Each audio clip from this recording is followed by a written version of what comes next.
As you can clearly see when you look at the podium, the topic or the geography of what we talk about has slightly changed towards the south, and we talk about sub-Saharan Africa now. I noticed that yesterday and this morning, whenever people talk about the countries, it was Syria, Iraq, and Lebanon, and Africa.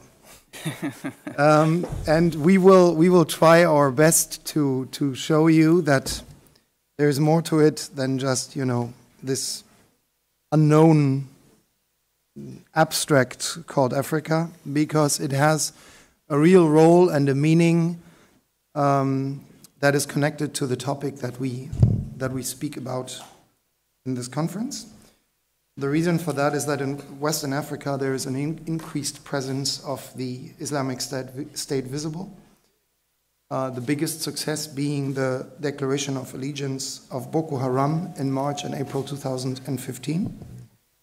And although they don't have much more in common than this declaration of allegiance and an ideology, this is a big thing, and it can hurt, the region to a large extent. The increased presence of IS affiliates could also encourage larger refugee flows from sub-Saharan Africa to Europe, and that is precisely the reason of Europe's recently discovered new interest in West Africa. Politicians in Niger and in Mali are being confronted with quite a large and growing number of foreign visitors in the last year.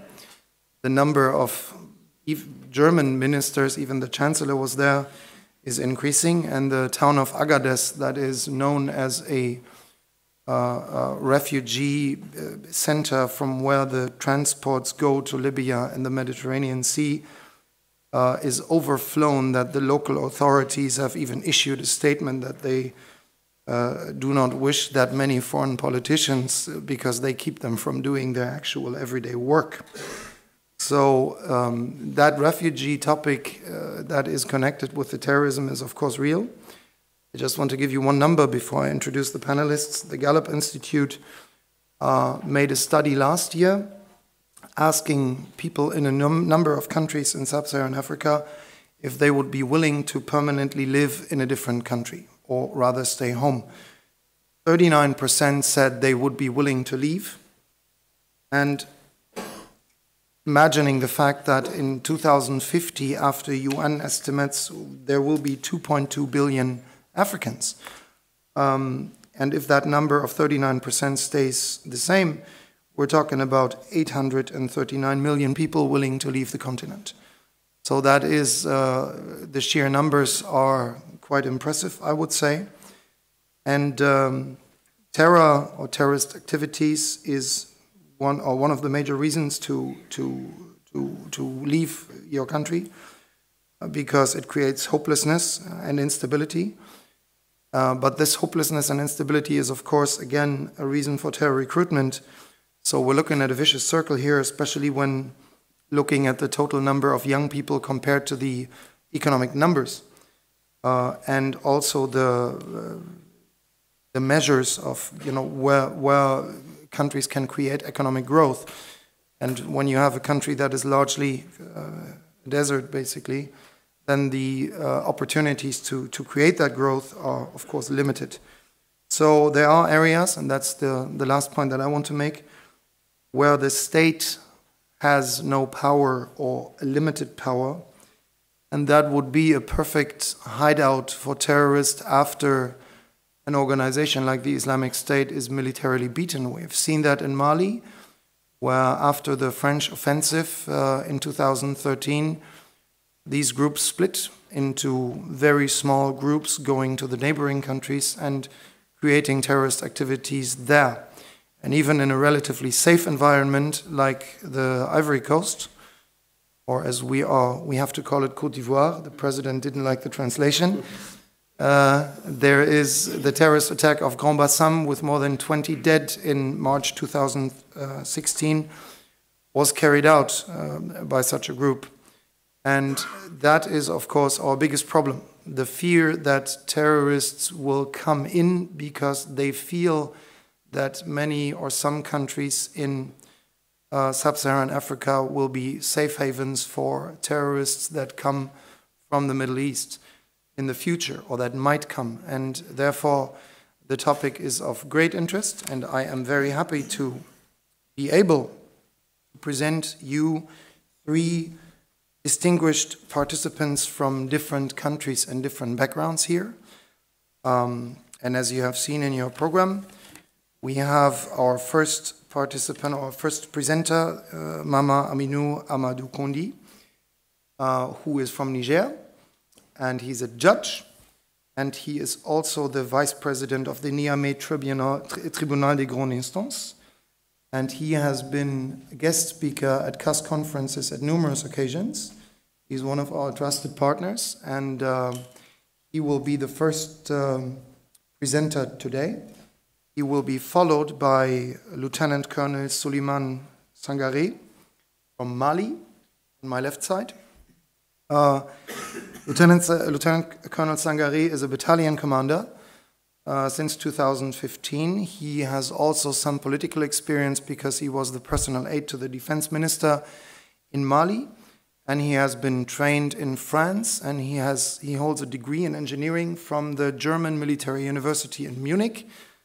That's how we met. When he approached me in Nigeria and spoke to me in perfect German, I was really impressed, and he is one of the future, well, I would say leaders. He would deny that, but I think he has a great future in the military, and he, of course, knows his stuff when it comes to the developments in Mali. And right next to me is Yaya Biobawa. He is from Benin. He has worked for long years in the security business, basically in Africa, security policy business. He has been our program officer for CPOD, and before that for the political dialogue program in West Africa for CAS until last year. He is now based in Addis Ababa, and he is working in the African Center for Peace and Security Training at the ISS in Addis. So you see, we have done our best to provide you with qualified people. I myself, I'm based in Abidjan. For those who haven't met me yet, my name is Tinko Weibitzel. I'm the program director for the Security Policy Dialogue program that is based in the Côte d'Ivoire, but we are doing activities mostly in West Africa, but also in other regions in Sub-Saharan Africa. And my colleague Niels has invited me here because he felt, and correctly so, that this Islamic State topic is also of interest to us, and that our input or that of our experts is naturally, hopefully, of interest to you. With that, I want to ask our first presenter to start. I want to ask for your patience, as the English language is not nearly as common in West Africa as it is in the entire Middle East. I understand that most people who sat here on the podiums were not English native speakers, neither am I. But in West Africa, it's to 99% French. So be a little bit patient with us. Also with your questions, we'll try our best. And with that, Kondi. That's it, we'll try our best. I would like first to thank CAS and AUB for inviting us here for this important and very high-level conference. As you can see in the program, my address will be on Boko Haram in Niger and Nigeria, and generally around the Lake Chad. First, let me say that Boko Haram is an Sunni Islamic sect that believes northern Nigerians' politics has been seized by a group of corrupt false Muslims. It wants to lead war against them and the Republic Federal of Nigeria, and to create a poor Islamic state ruled by Sharia law. Its origin lies in a group of radical Islamic youth who worshipped in Maiduguri. Maiduguri, it is a town in the north of Nigeria, at the beginning of 2000. In 2002, an offshoot of this youth group, not yet known as Boko Haram, declared the city and the Islamic establishment to be intolerably corrupted and irredeemable. Since 2009, it has been driven by a desire for vengeance against politicians, police, and Islamic authorities for their role in a brutal repression of the group that year, in which its leader, Mohammed Yusuf, and hundreds of its members were killed by Nigerian police and army. The group leaped onto the world agenda in August 2011, when it bombed the United Nations compound in Abuja, killing 23 people. In few years, Boko Haram movement transformed from a band of radical preachers to a brutal group that acquired the infamous title of the world's deadliest terrorist organization. Boko Haram is originally calling itself Jama'atul Ahl Sunnah Lida'atul wal Jihad, which means broadly people committed to the propagation of the Prophet's teachings and jihad. The group's more widely known name, as you know, is Boko Haram, which means Western education is sin, and was a nickname given by locals based on the group's strong rejection of Western education as corrupt. While originally nonviolent and preaching a doctrine of withdrawal from what they perceived as a corrupt Nigerian state, Boko Haram increasingly engaged in confrontation with security forces over local disputes and become more radical and violent. Since the group has carried out growing deadly attacks on a wide range of targets.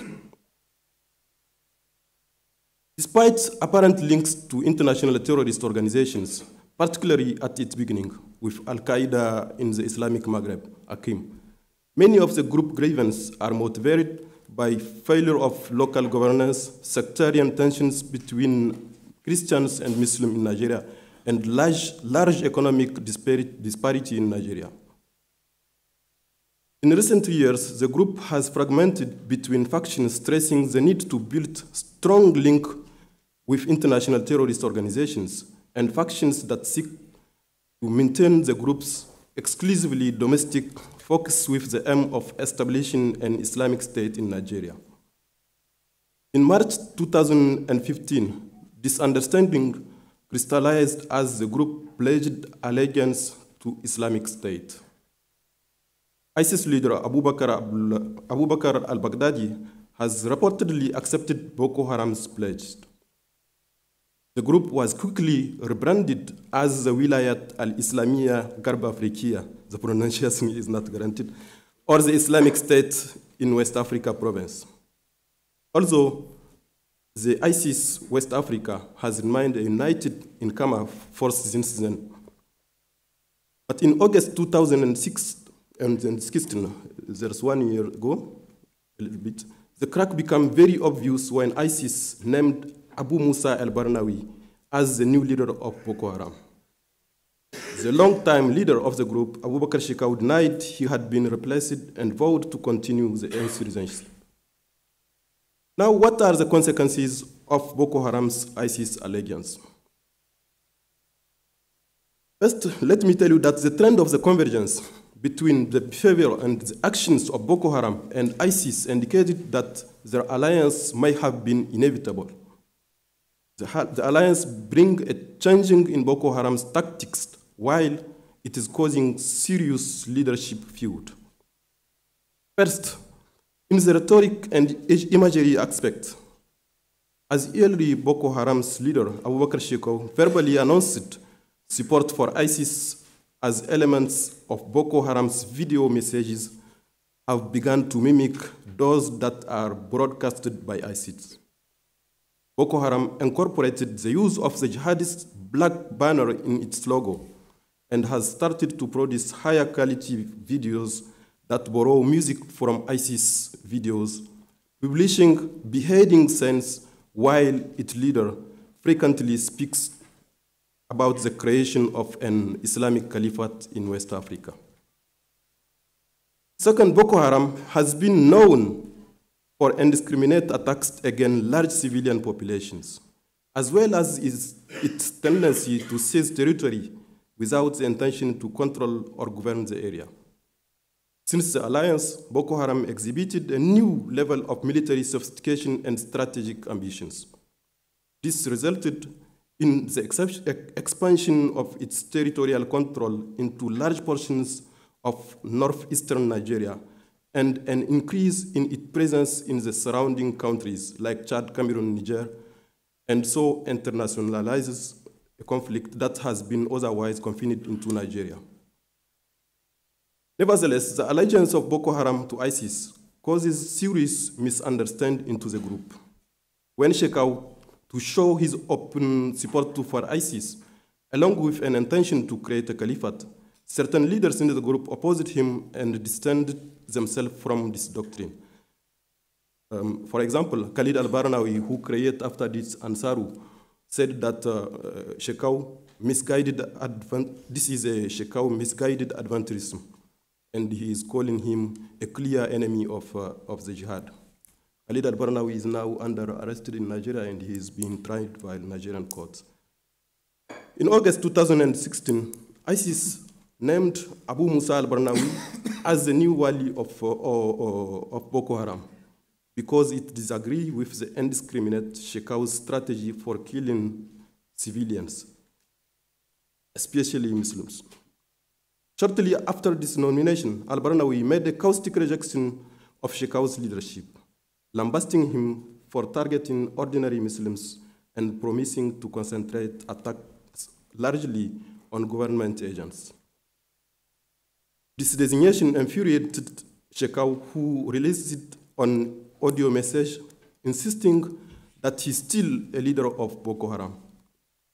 He rejected the leadership switch and referred to ISIS announcement as a coup and denounced al-Barnawi as an infidel.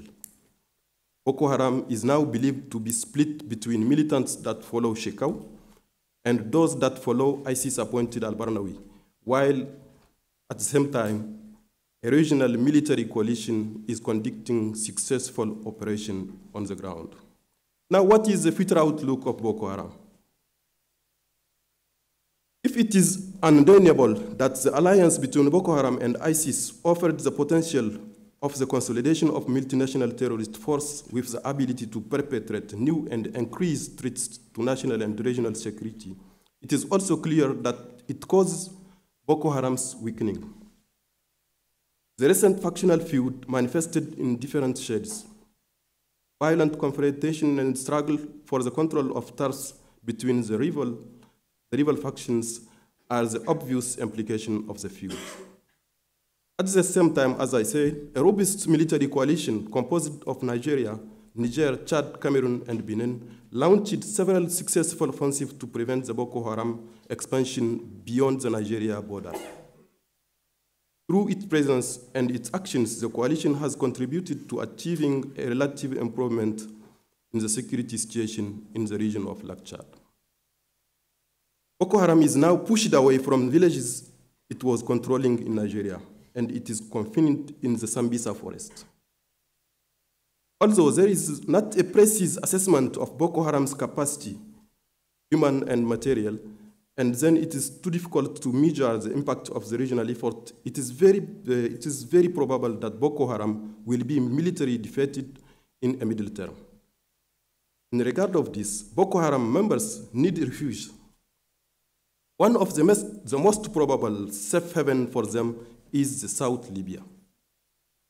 Indeed, while both of ISIS branches in the north of Libya, Wilaya Trablus and Wilaya al-Barqa provinces have been defeated, like said Mohammed yesterday, ISIS in Libya has a third branch known as Wilaya Fezan in the country's desert south, which is said to have more than 2,000 fighters.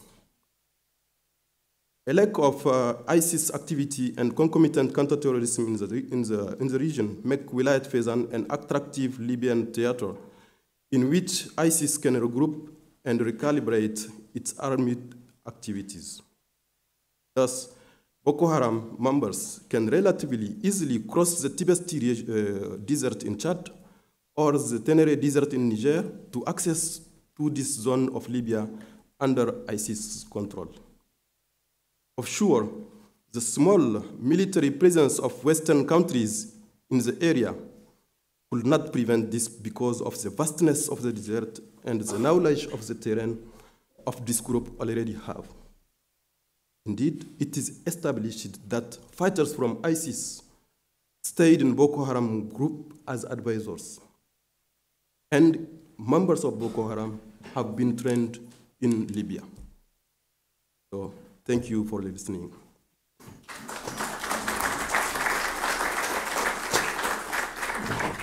All right, thank you for this first outlook of the situation in Niger and Nigeria. And because it fits so well, we continued with Mali. And Colonel, I would ask you for your presentation now. Thank you very much. Good morning, ladies and gentlemen. I would like today to present you the ISGS in Mali. And my presentation will follow following plan. First of all, I will explain you, or I will give you an overview on the security situation in Mali in order to allow you to understand the problem there. And in the second part, I will talk about the ISGS from its creation to today.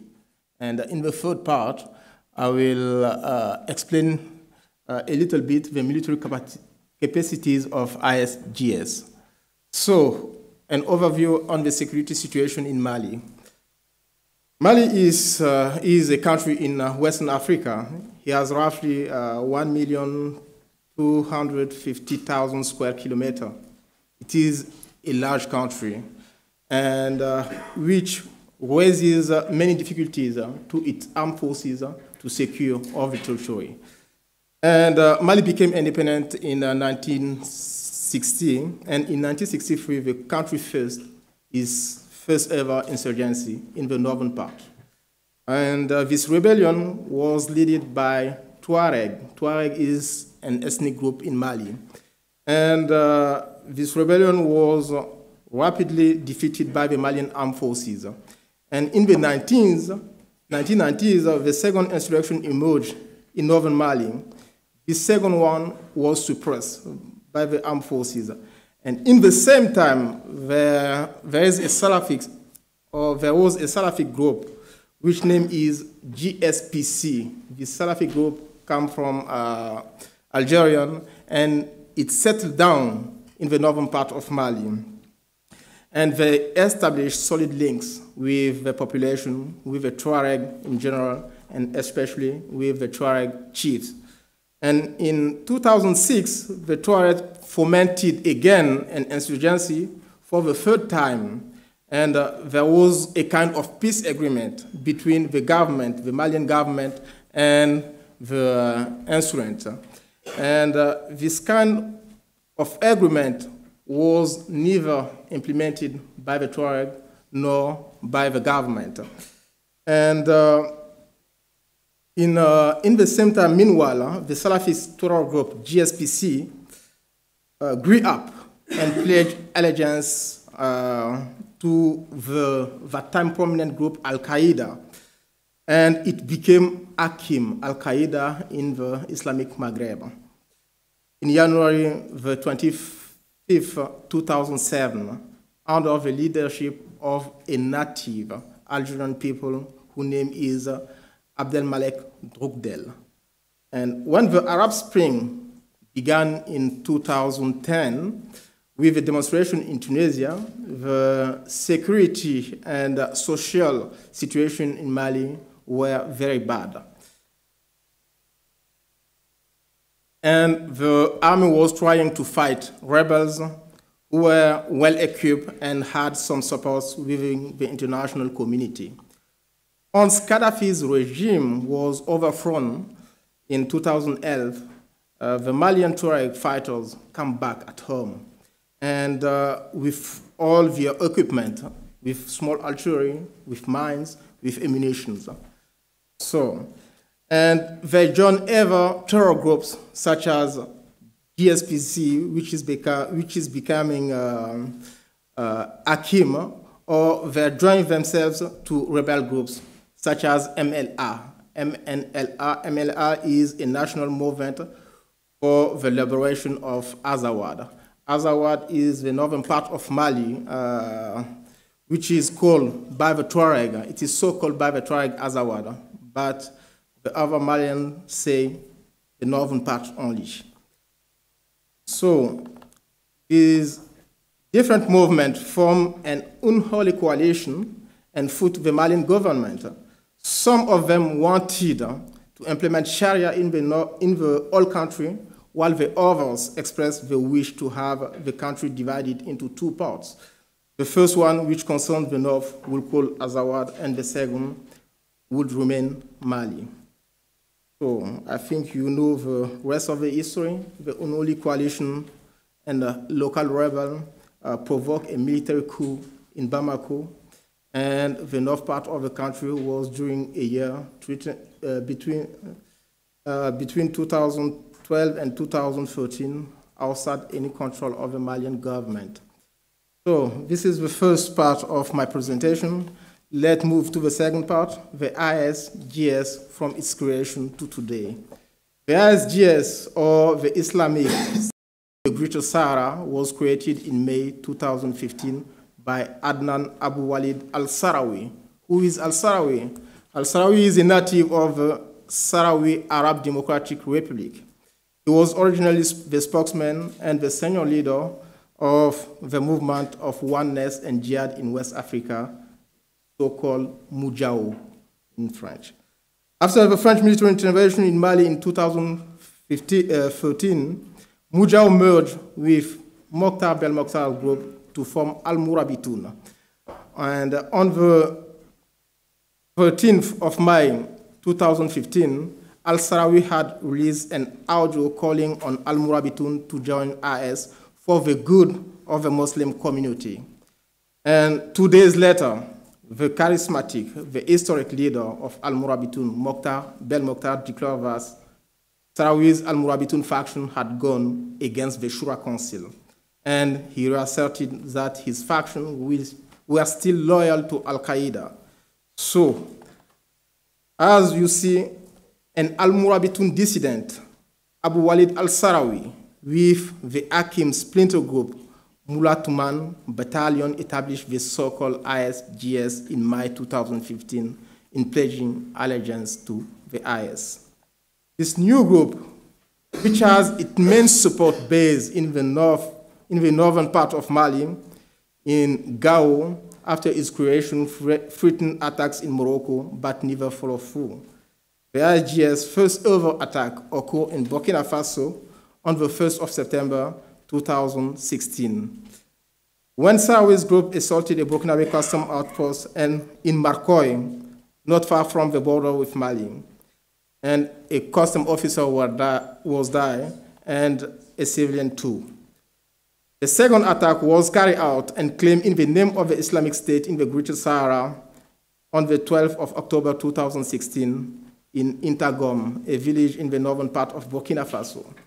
And the third attack, claimed in the name of ISGS, occurred in the 17th of October 2016 in Niger, when Sahrawi's group attempted a prison break in Niger.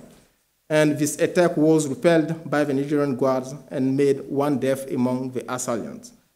So, after these attacks, the IS recognized Sahrawi's oath of allegiance on the 30th of October 2016. It is possible that Baghdadi's lieutenants were uncertain that Sahrawi's operational capability.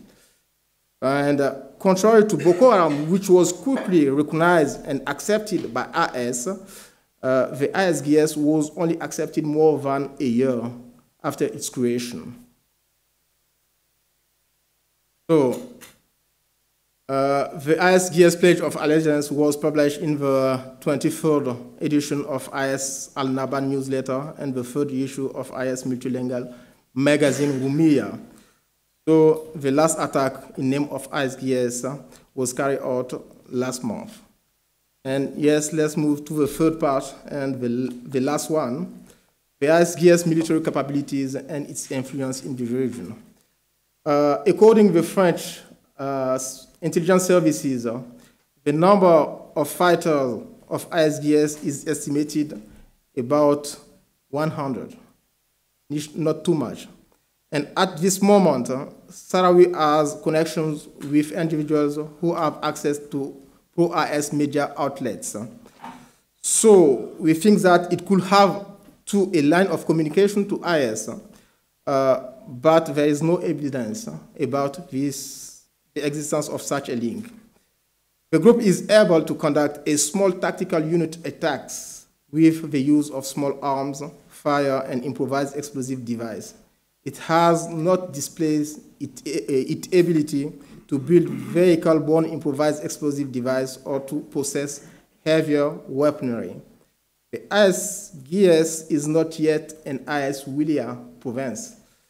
And in my point of view, it is unlikely that ISBS becomes one of it because the IS province in Algeria was not able to grow up, which harms a lot the IS reputation.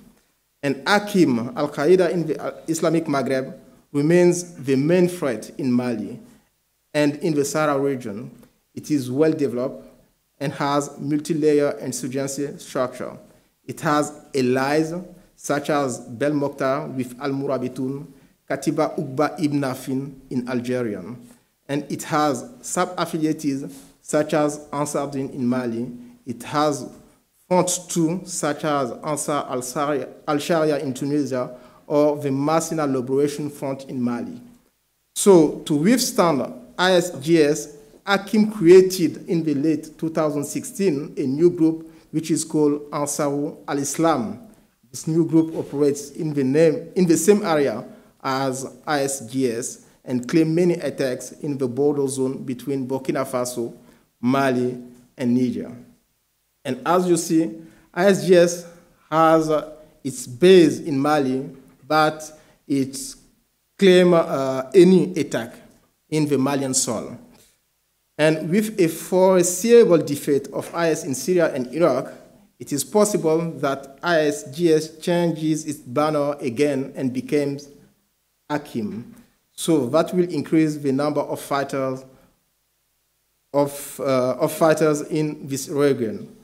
So as a conclusion, I would like to say that the war against terrorism in Mali is not over. Thank you.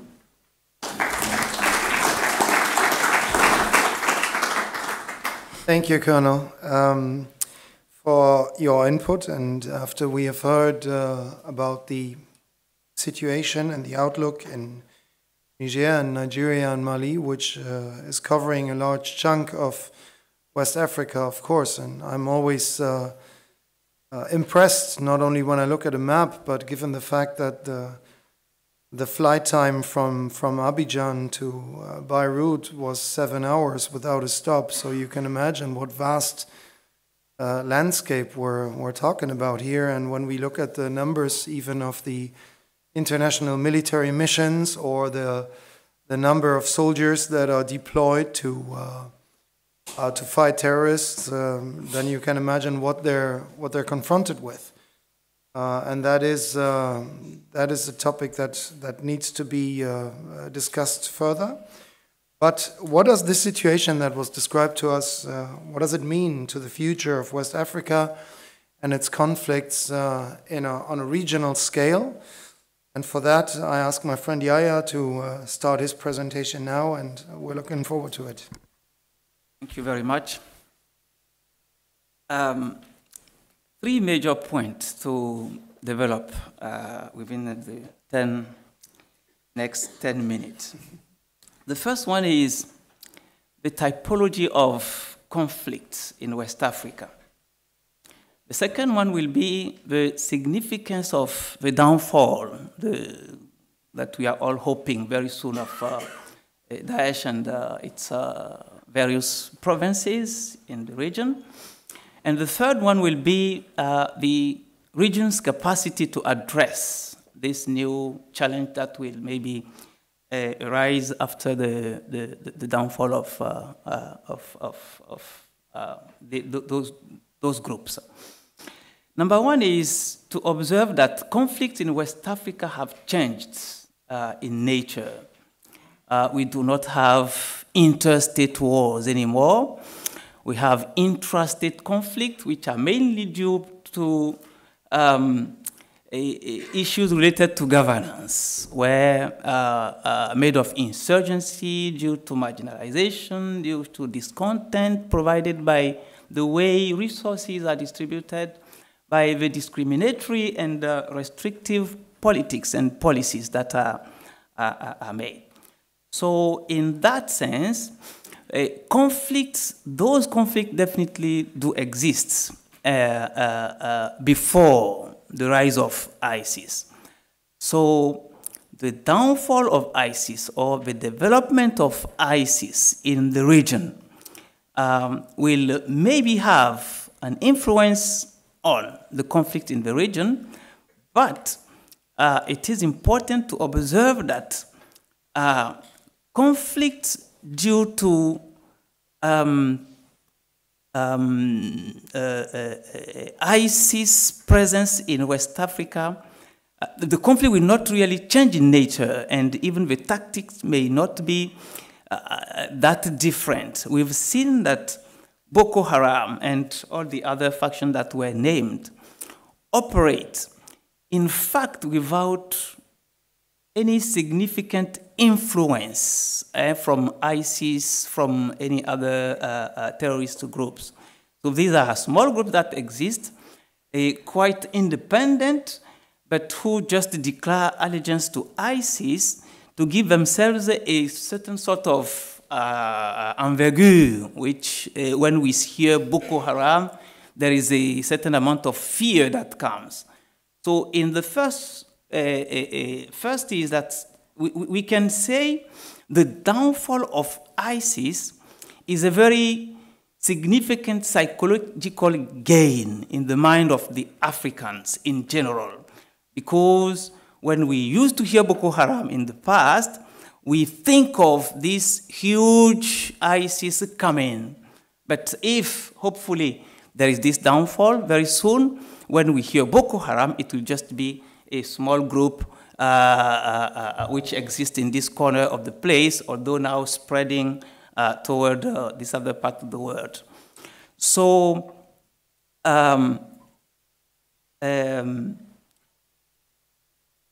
ISIS, when it falls over there, there is a chance that they use the existing, let's say the former fighters of ISIS, there is a chance that they use the existence of groups such as Boko Haram and all the others named to reconstitute very, very, very soon or very fast in West Africa.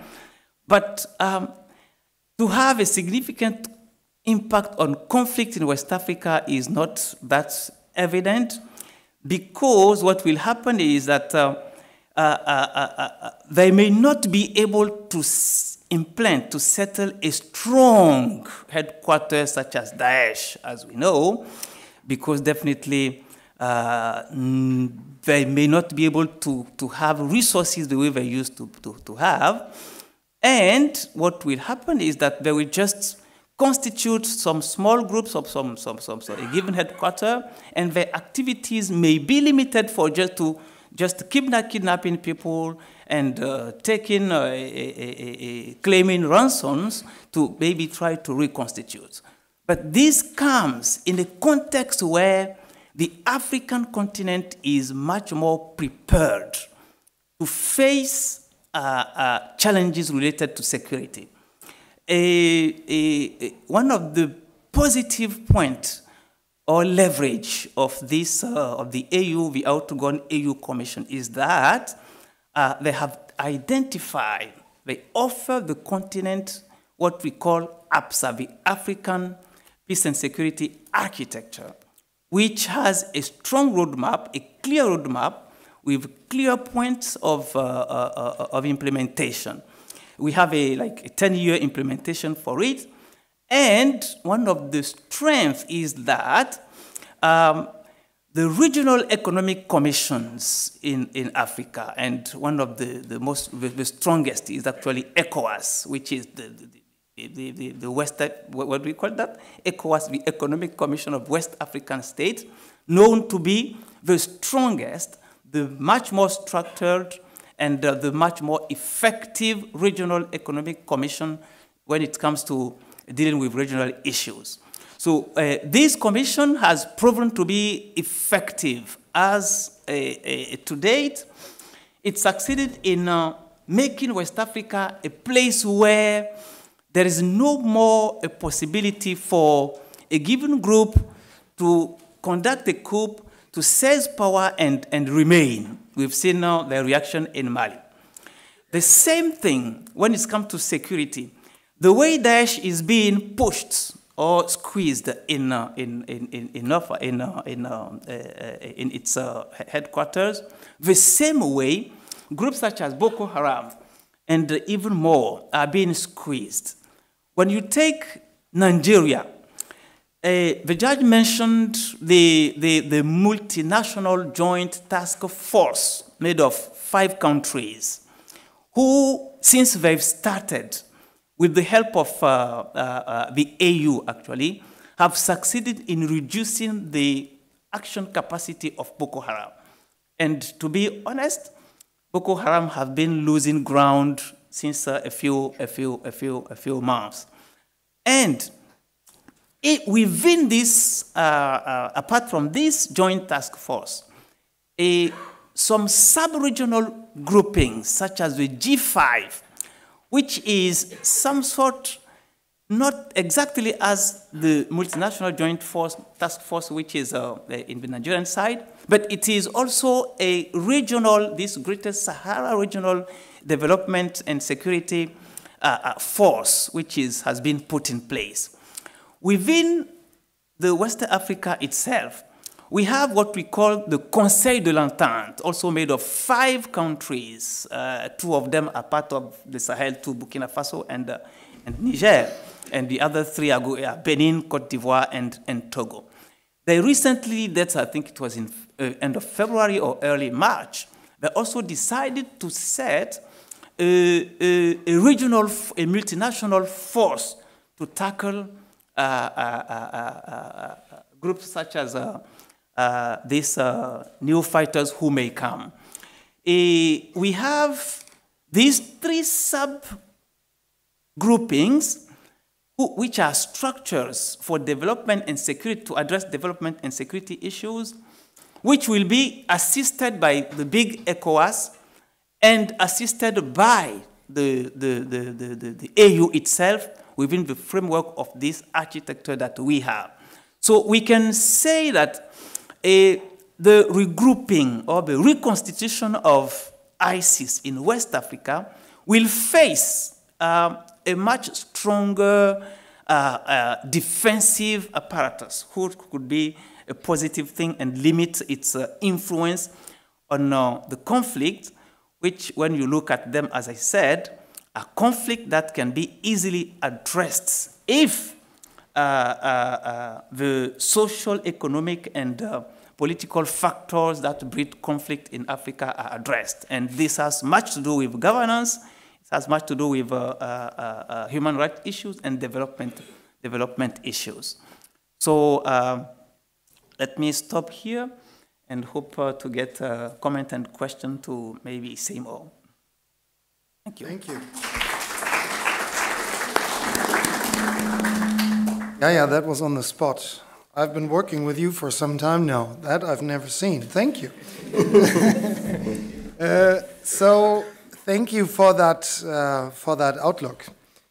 And I would just like to ask you one more thing to clarify before we open up the discussion. Your last sentences bring a rather optimistic image of the fight against terrorism. Can you confirm that, or is that just my impression? It is not an impression. It is I confirm. I confirm because, you know, for the past few years, or even for long now, the security of Africa has depended on the goodwill and resources of external partners. But within this APSA framework, the architecture that I gave, the framework comes with a strategy for self-financing. Intervention used to delay based on the fact that we are waiting for external funds. The continent has now decided to start putting a given percentage of your budget into into the forces of the African, so that they can very easily react if there is anything. Of course, then the support would be, the external support will be second-hand, but at least we can start fighting. So yes, the fight against extremism, against Boko Haram and everything, is much more optimistic than before, given the reorganization of the continent, who has now understood that, yes, they have to take steps. They understood that, yes, there has been an over-militarization to fight extremists and terrorists. And now there is time to start thinking of a much more integrated strategy, which also exists within the framework of the APSA. So yes, much more positive. Right. Well, that sounds promising. But you can all bug Yaya with more specific questions on this optimism. Since we have everyone has respected their time frame pretty much, we still now have time for the discussion and questions. And there's one right here. Noor Smeha, journalist. Thank you so much. Honestly, I learned so much from this panel. So many questions, but I'll limit it to two. First off, what's the local population relationship with, for example, Boko Haram or the other groups in Mali and Niger? And secondly, as we're seeing ISIS losing ground in places like Syria and Iraq, is it possible to see the leadership within the Middle East looking towards Africa as a more stable base? And if that's the case, how would these other groups respond to that? Right. We would take one or two more. Yeah, please, the gentleman over there.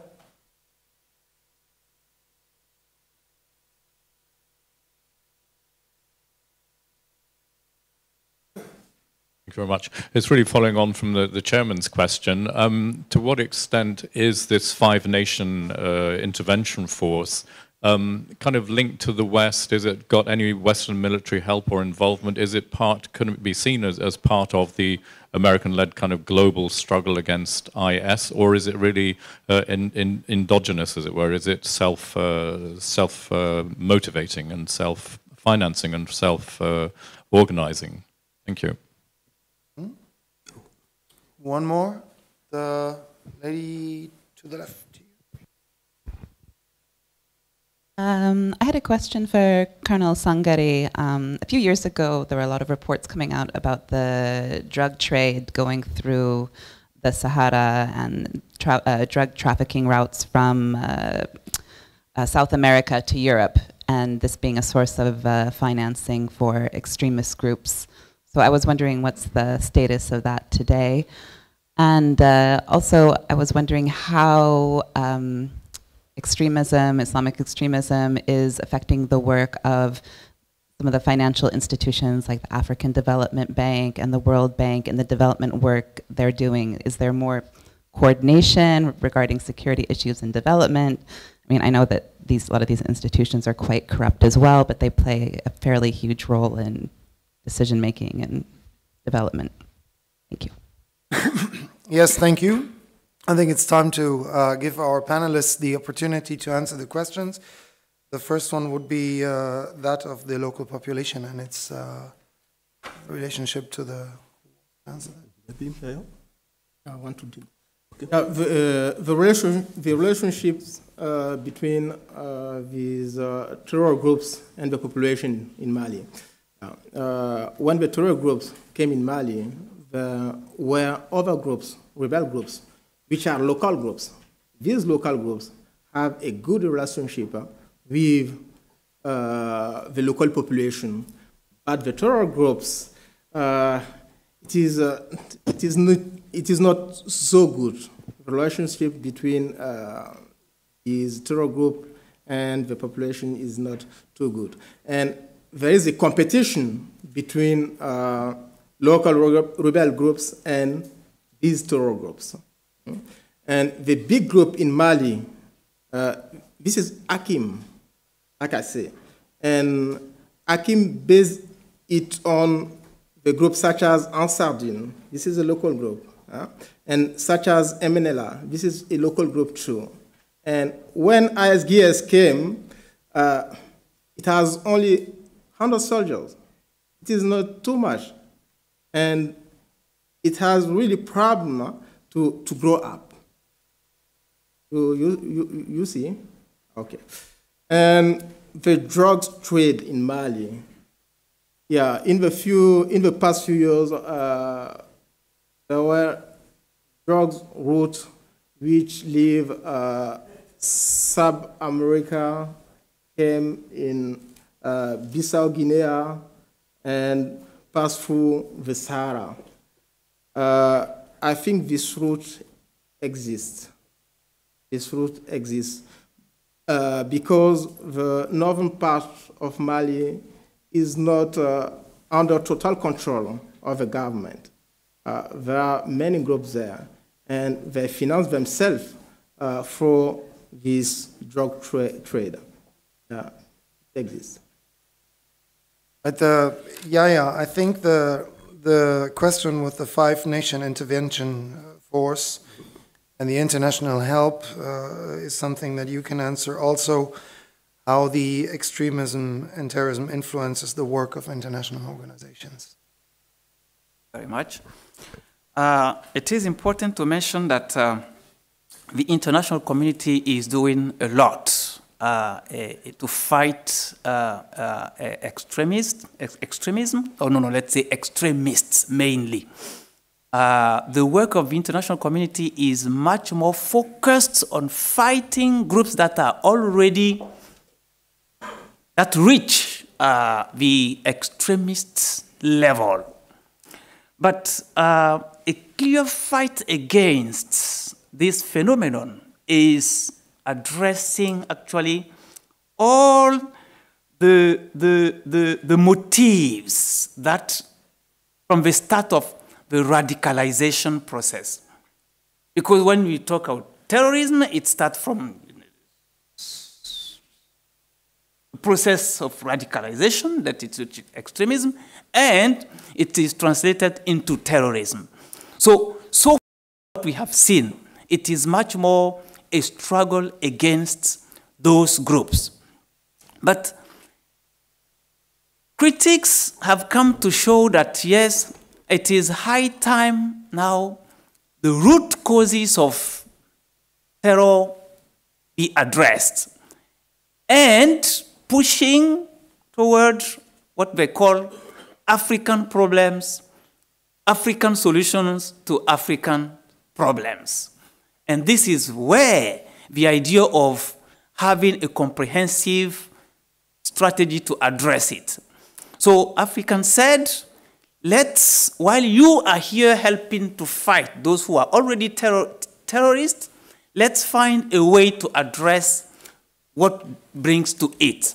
So this is how the Africans themselves decided to set this new strategy. And each region is advised. When you go to the IGAG region, people are working to have a strategy to address Al-Shabaab and everything, the way ECOWAS is doing over there.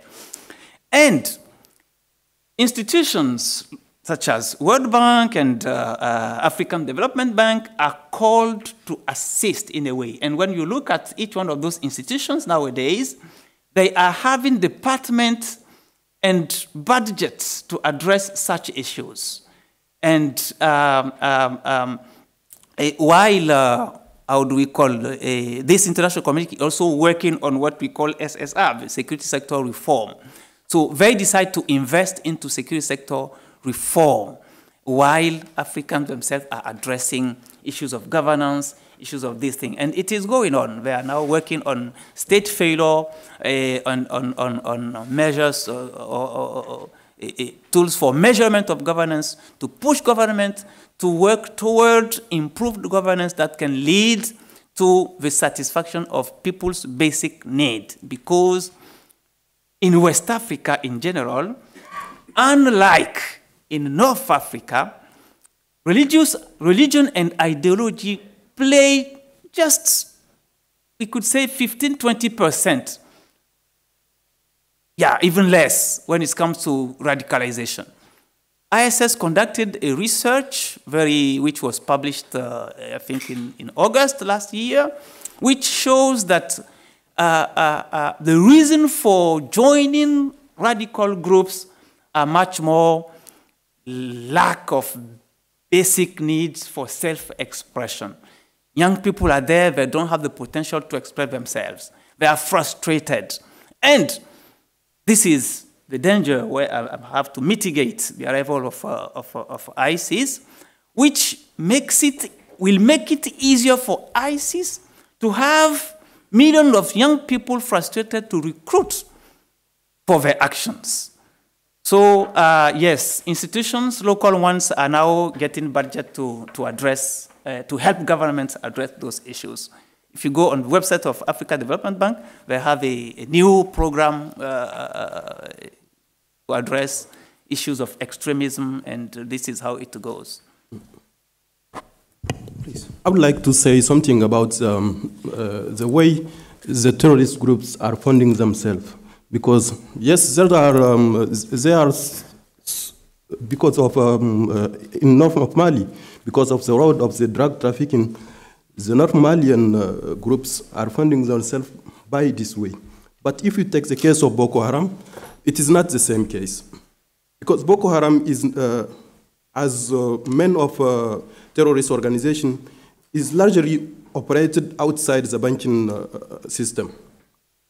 But it appears that Boko Haram is funding himself with local funding and lucrative criminal activities, particularly kidnapping for ransom, because they are kidnapping wealthy Nigerians and they are paying ransom before they release them. And additionally, Boko Haram finances itself by bank robbery, because they are robbing in banking in North Nigeria. And also, governors in the north of Nigeria, for their protections, they are paying them money. These are the way Boko Haram is funding itself. And some analysts note that Boko Haram need less reliant on large funding, because it generally does not purchase sophisticated operation. They have only a little, how can I say, a little weapons, and they run very low-cost operations. Many of their weapons, they get it from Nigerian military, so they don't need to fund themselves with many means. I may add something from the perspective of an international who lives and works there, because the lady asked the question how our work is influenced, and not much, if you're not too afraid. So, of course, there is terrorism and there is a danger, but that danger is existing in Europe, as we have learned as well. And we have not received any threats or anything. Maybe that is because we are too small, but we are operating in Mali and in Niger, and so far we have made very positive experiences also with the local authorities, the governments, and so on. And the other thing that I would like to add is the influence of the United States and the future of the funding of international missions. And the answer to that is we don't know.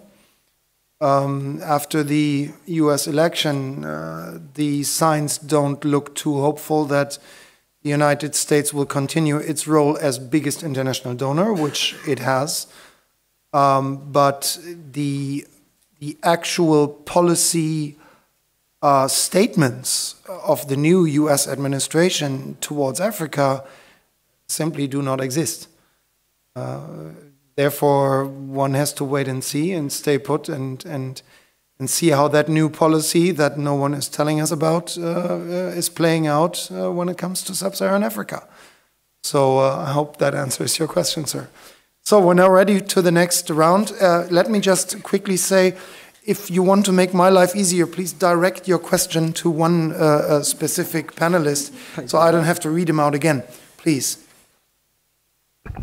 Thank you very much for the presentations.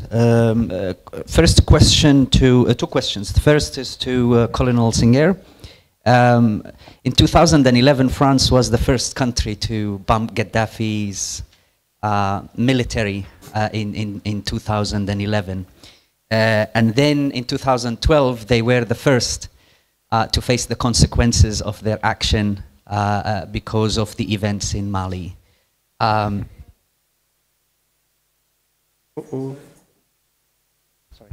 Continue. My question is, how is the peace process now going?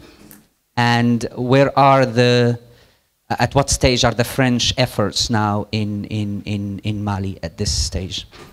And the second question is to all three panelists, to be honest, I think Yahya mentioned that APSA, or the African continent, is somewhat ready from a security point of view because of this structure, or it has put together a very good working plan in that regard. What about other issues, other governance issues, such as economic, political issues, but also justice, judiciary issues? And these issues are usually what gives rise to many of the conflicts. How are we doing in that regard? Thank you. All right, Mr. Teppe. A short question to the panel. Do you have any figures about sub-Saharan persons fighting for the Islamic State or so-called Daesh, or Daesh in Libya or in Iraq or in Syria? You mean if people from sub-Saharan countries are fighting in the Middle East? Inside Syria or Libya, or for the Islamic State, or if they're in the administration of the Islamic State? Okay, we take one more. Last row. Yes, thank you very much. I have a question regarding maybe specifically the German commitment in Mali. When the German commitment in Mali was announced, there were many reports and articles actually painting a pretty bleak picture that Germany is going to annex Afghanistan and everything. And I would like, maybe especially you, Mr. Weibazal, to have your opinion on this as a former German major. If you share this view and if you can really expect similar experiences, or that Germany actually has learned of the experience in Afghanistan and will not repeat them maybe again in Mali, if you could elaborate a little bit on this. Thank you very much. Okay. So, Colonel, I think the first one went to you. Okay. Yeah, I have some questions here. How is the peace process in Mali? You know, there are several rebel groups and there are terror groups. And the goal of the peace agreement were to separate these groups, were to really know who is rebel, who is terrorist. So there are some groups, rebel groups, MNLA, movement, the National Movement for Liberation of Azawad, and MAA, the Arab movement in Azawad. And the platform is a movement to a pro-government movement. They signed with the government in 2015 an agreement. And this agreement is implemented today, but it goes slowly. For example, it is forbidden for the Malian army to enter to Kidal. But in this agreement, it is a law that a little group, a small group, a platoon, go to Kidal. But this is not implemented today. And there are other problems. There are some groups which haven't signed the peace agreement with the government, and they want to be a part of this agreement. And they claim a tax, and they operating, and they attack villages, and so. And this is the problem. The northern part of the country is, the problem there is very, very complex today. And I think that the peace agreement will not really solve the big problem of terrorism and rebellion in the north part. And one of the goals of these, of the rebel, of the insurgent people, one of their goals is the autonomy of this region. And until they don't have it, they will give trouble there. So that was the first question I wanted. Are you okay? Yeah. Okay. And the French effort in Mali. French attacked Libya in 2011, and Gaddafi was killed. And there were some Malian Tuaregs there who fought in Gaddafi legion, in the legion of Gaddafi. And they came in Mali Surik. And these people with arms and so. And they provoke a military coup in Bamako and the loss of the northern part of the country. So they wanted really to go to Bamako and to control all the country. And the French came. The French operation named Serval came, and they stopped this movement. And since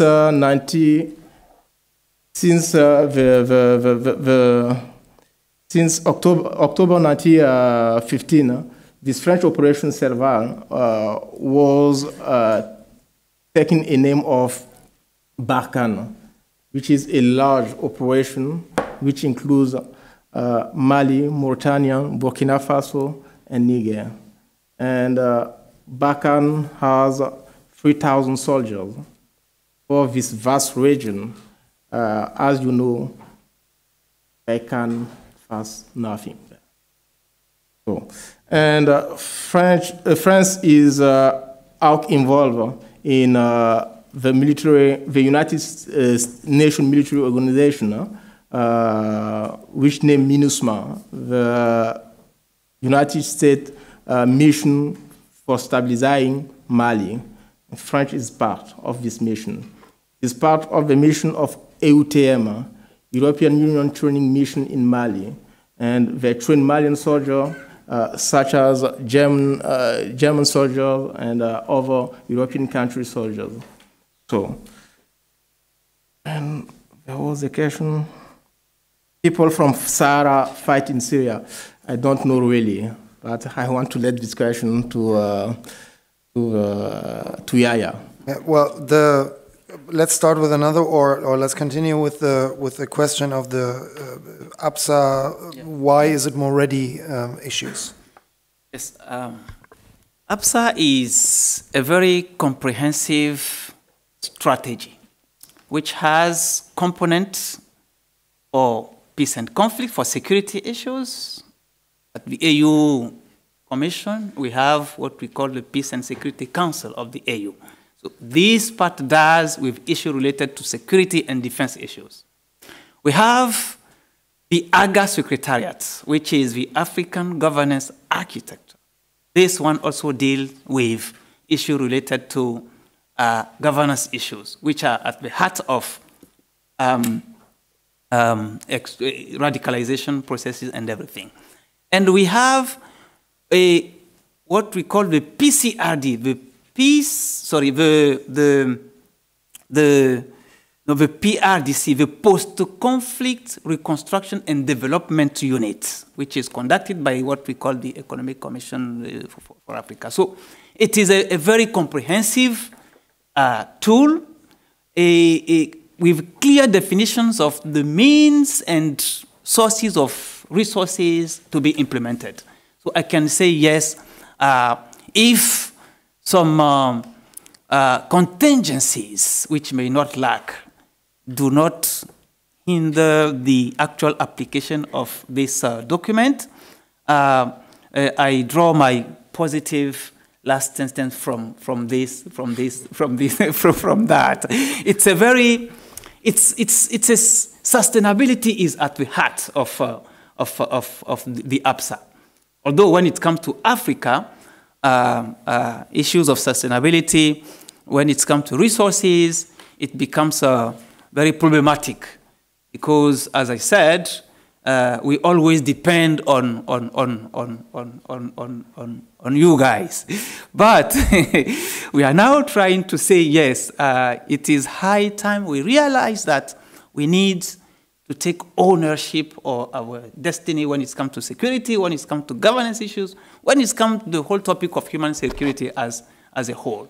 And when you take APSA, you can clearly draw the three major pillars of human security, which is what? The freedom from fear.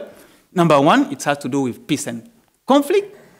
Freedom from want, which has to do with, how do we call this? A governance and security and issues. And the possibility for people to live in dignity. So it is divided into these three pillars so that each component does its work to make sure that, yes, in every corner of the continent, each regional commission does its role, and people are encouraging those commissions to follow the structure of AGA. If it is followed, I think, yes, things can be done. Strong tool to fight corruption, that is the major break to those things. We have measures.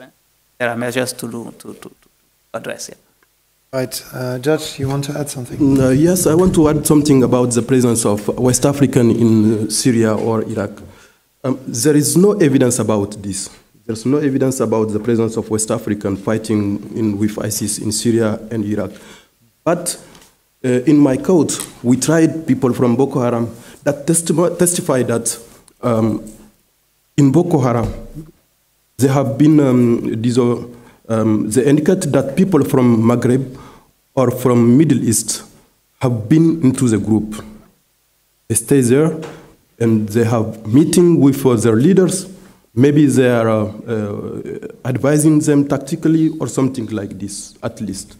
And we have testimony that Boko Haram's fighters have been trained in South Libya into ISIS groups. But we don't have any evidence about the presence of West African into ISIS, fighting into ISIS in Syria or Iraq. That's what I want to say. Yeah, Judge? I want to say our fighter, the terror fighter in Africa, they have already terrain to fight. Yeah. They have not to go to foreign. They have only terrain. It's a good point, Colonel. They can fight there. So about APSA. APSA means African Peace and Security Architecture. This African Peace and Security Architecture have foreseen the building of standby forces. And normally, it will have a standby force in West Africa, a standby force in North Africa, a standby force in East and in Central and in South Africa. And normally, these forces should be operational in 2015, but this is not the case. This is the problem. All right, thank you, Colonel. There is the question to me about the German commitment in Mali and whether about the press reports that we are going to our next Afghanistan. As I understood those, that probably meant the mission in Afghanistan didn't go as we wanted it to go. And we sure lost soldiers there, which is true. On a personal account, because I cannot speak to the for the German, military or in an official capacity. I am absolutely with the German Chancellor and former President Gauck, who said that we have to take more responsibility because security, even in Germany, does not come for free, and it costs, in an extreme case, lives of military personnel. The fact is that we are not going to Mali because, just of altruistic reasons. We are defending our own interests in Mali, and especially in the refugee crisis and in the age of terrorism, it has become very clear that Germany cannot only talk about peace and the nice life that we have in Europe without accepting any responsibility for military missions and leave those to others. And the point that the United States has withdrawn as the world's policeman, if you want to call it that, is not something that started with Donald Trump. All through the Obama administration, it was clear that the United States were very reluctant to use their own troops, and they were pointing fingers at European nations to accept their share of responsibility, and with reason. So yes, I think we should engage in Mali, and we should help the fight against terror and not leave it to our neighbors, the French. B, the days where we could isolate ourselves and enjoy our wealth without paying a price by accepting international, also not only but also military responsibility, are over and forever, and they're never going to come back. And therefore, the problem lies with the German public, who has lived in that beautiful safety that we do not need a military after the end of the Cold War, and were surrounded by friends, but that has proven to be an illusion, and therefore we will need to take responsibility, and it will cost money, and it will cost efforts, political efforts, and military efforts, and in the last consequence, it might cost lives, and we should get used to that. Thank you. So, looking at the time, we still have 9 minutes, so I would take one last round of questions. You, sir, had already your hands up the last time. Yours is the first. Thank you for Mr. Maman, Yaya, and Suleiman for all the information you gave us. Africa, I know Africa very well because I was born there in Lomé in Togoland. I can tell you that African people in this region are a peaceful people. Religion is not, it doesn't make any problem. You can have in the same family the father, the mother from different religions. Which is important in Africa is the ethnical differences and antagonism between tribes. That's all. What I want to say now is that when you were talking about the number of fighters, 2,100 and 200, I was smiling. You are talking about a region of 5 million square kilometers with 250 million people. While here in Lebanon, we have less than 10,000 square kilometers, 5 million Lebanese and 5 million non-Lebanese, and we do have hundreds of fighters. The smallest village in Lebanon has 2,000, 3,000 or 4,000 fighters. So when you talk about 3,000 or 4,000 for the whole Africa, I think the problem is not here. The problem is that in West Africa and in Africa in general, the main problem, I think, is the problem of what we call freedom. When people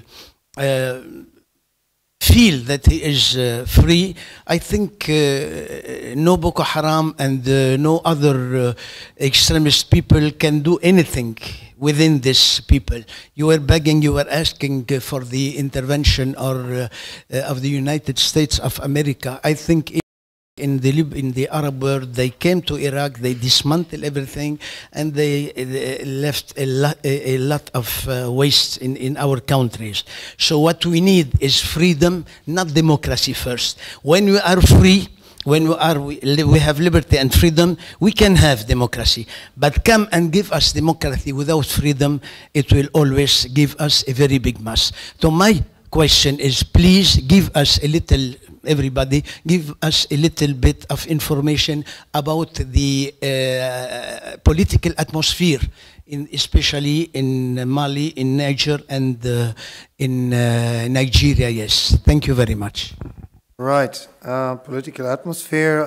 I think if all these three will answer that, then we're almost out of time. So there's one more question that we accept, our friend from Afghanistan. My question will be to Sangari. You know, my friend, there was like in the last 20 years, there has been $300 billion by international community spent in Africa. But still there's 40 million kids are not going to schools, and 3,000 kids are dying every day. And from other accounts, you see that more than 100,000 people, international experts, were working in Africa, and they have been paid $3.2 billion in the last 20 years. Now, my question is that whether the problem of Africa is laid down in the strategic spectrum, or there's a tactical gaps that still we're fighting with terrorism, still we're just going to deterioration, and every day we're just like opening a new bad day for us. So that's a question from my side. All right, so they're two tough ones, right? The first, okay, then we start with the first one about the political atmosphere in your respective countries, Judge. Do you want to start with Niger? Yeah, the political atmosphere in my country is not bad, I can say, because really there are elections and, you know, free elections, and the president actually running there was elected in a good way. That is it in my country. And about freedom, I think that in my country, people are very free to say what they think about. But the problem is, how can I say, the lack of economy. You see, the economic problem is the most important. The problem of economy and the problem of education. So social problems are the most important one, not only freedom for me.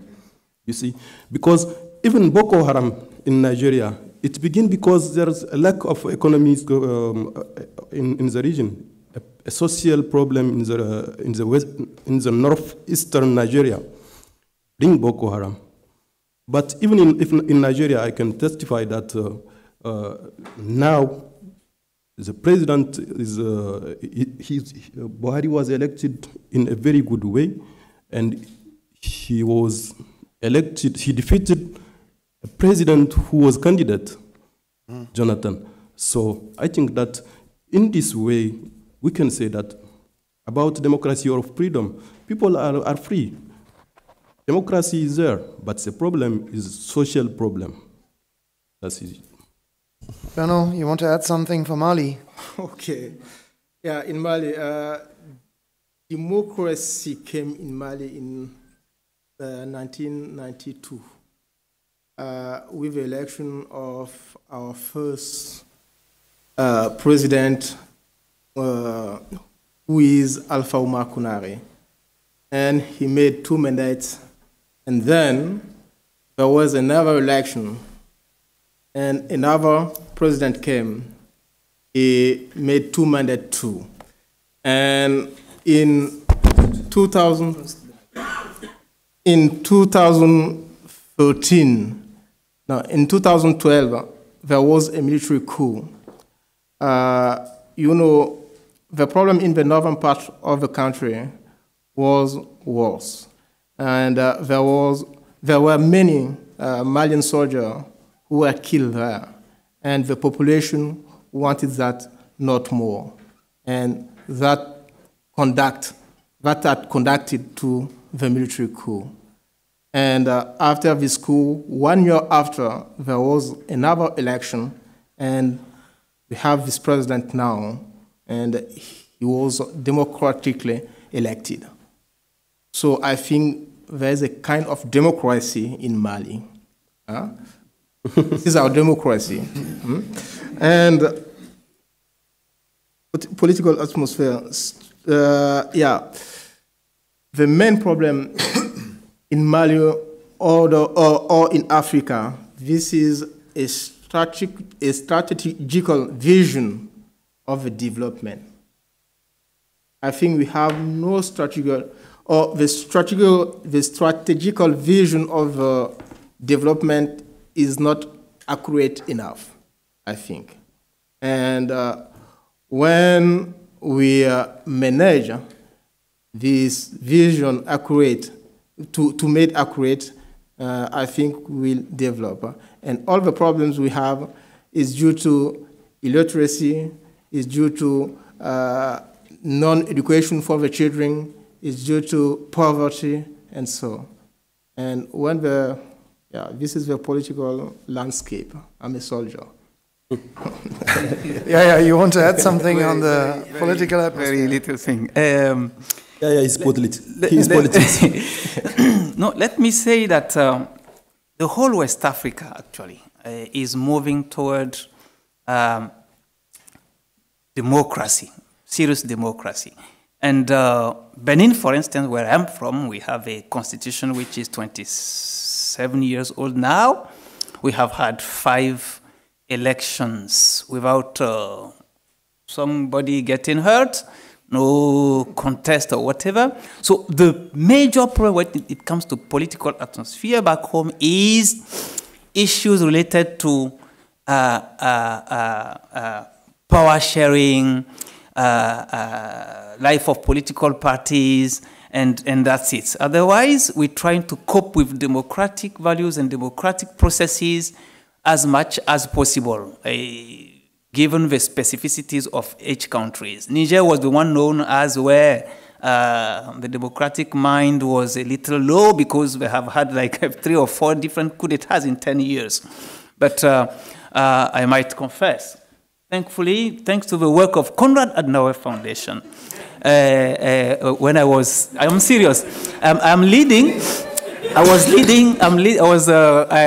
a program officer for security policy, and we have done a lot of work in providing civic education to the military, and it is clear in the mind now that democracy does not provide space for the military to be a mediator in a political conflict. They are under the authority of the political power, although they have the military force. So it is getting clear now, and we've been with the Conrad into various villages in Mali, in Niger, to work for security, for joint activities between population and security forces. This is helping. So every Monday morning in Benin, for instance, when the flag is being,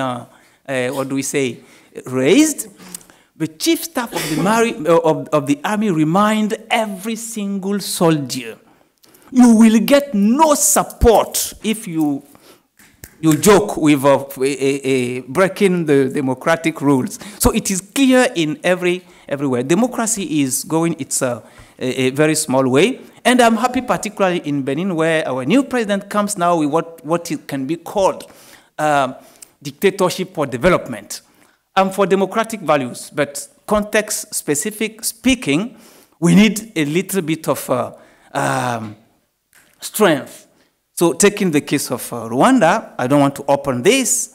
We are happy to see development going on, although some democratic realities may be questioned. So for democracy to thrive very well in Africa, we first need to work the mind of the people, and it needs a little bit of strength.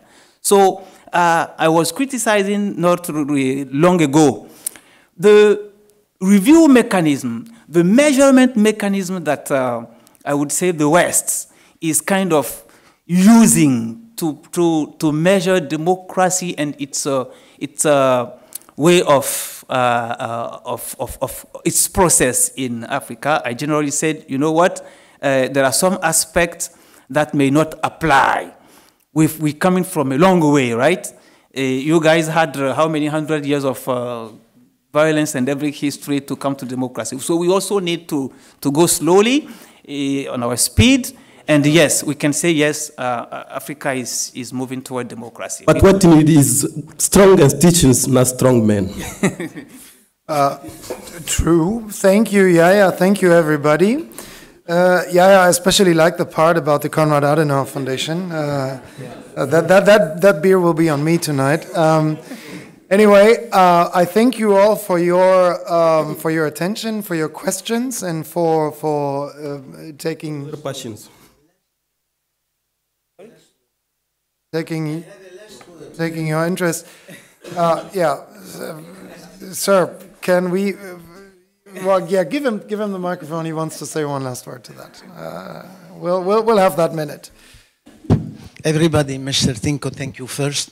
You know, I am anti-colonialist, but I want to point that the two best countries in West Africa, Togo and Cameroon, were first ruled and colonized by the German. I want to tell you this, really. And after the French took your place, and the two best countries in West Africa now are Togoland and Cameroon, and they were two old German colonies. It will be a sin if I don't raise these issues. In Benin, we have 5 elections. Since I was born, the president in Cameroon is still there. So calling the president of Togo is better. And president of Togo is named Eyadema. Guys, please, thank you so much. Thank you, sir, for your words. I think they're all arguable nice countries. Enjoy your lunch.